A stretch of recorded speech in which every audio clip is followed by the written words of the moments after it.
জাকারিয়া আলাইহিস সালামের দাড়ি পেকে গেছে, চুল পেকে গেছে, সব পেকে গেছে।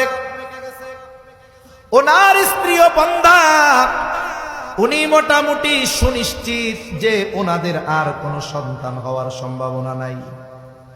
কারণ সন্তান হওয়ার জাগতিক যত কারণ সব ওনাদের মধ্য থেকে আউট হয়ে গেছে। কারণ উনি একেবারে বৃদ্ধ হয়ে গেছেন। জাগতিক যে কারণগুলো কোনোটাই পরিলক্ষিত হয় না যে সন্তান হবে। আবার স্ত্রীও বন্ধা, নিজেও বৃদ্ধ। কিন্তু যখন তিনি দেখলেন আল্লাহ তাআলা ঘরের মধ্যে মারিয়াম তাকে আসমানি খাবার খাওয়ায়, ওনার দিলের মধ্যে চিন্তা চলে আসছে যেই আল্লাহ অসময়ে গাছ পাকা তরুতাজা ফল মারিয়ামকে খাওয়াইতে পারে, সেই আল্লাহ আমি বৃদ্ধ হলেও আমার স্ত্রী বন্ধা হলেও সন্তান দিতে পারে। এইবার তিনি আল্লাহর কাছে দোয়া করেছে ওই রুমের মধ্যে দাঁড়ায়া। হুনালিকা দাআ জাকারিয়া রাব্বাহ ক্বালা রাব্বি হাবলি মিন লাদুনকা যুররিয়াতান তাইয়্যিবাহ। দোয়া করে বলে, ও রব, আপনি আমার একটা পবিত্র সন্তান দেন।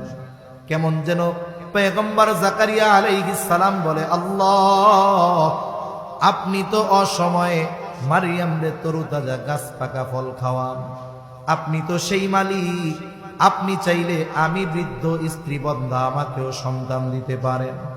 জাকারিয়া আলাইহিস সালাম দোয়া করে একটু পরে নামাজে দাঁড়ায় গেছে।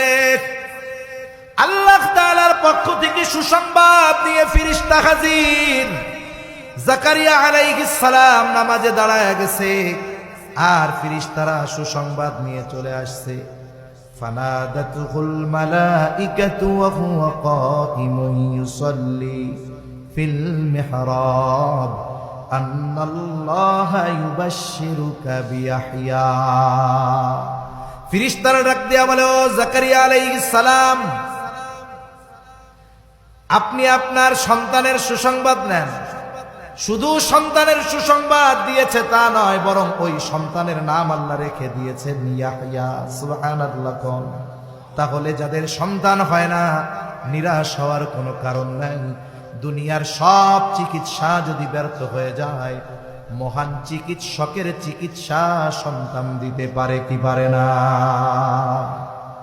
মূল কথা হলো সন্তানের জন্য দোয়া বেশি বেশি করা, কারণ মা বাবার দোয়ার প্রভাব সন্তানের জীবনে পড়ে।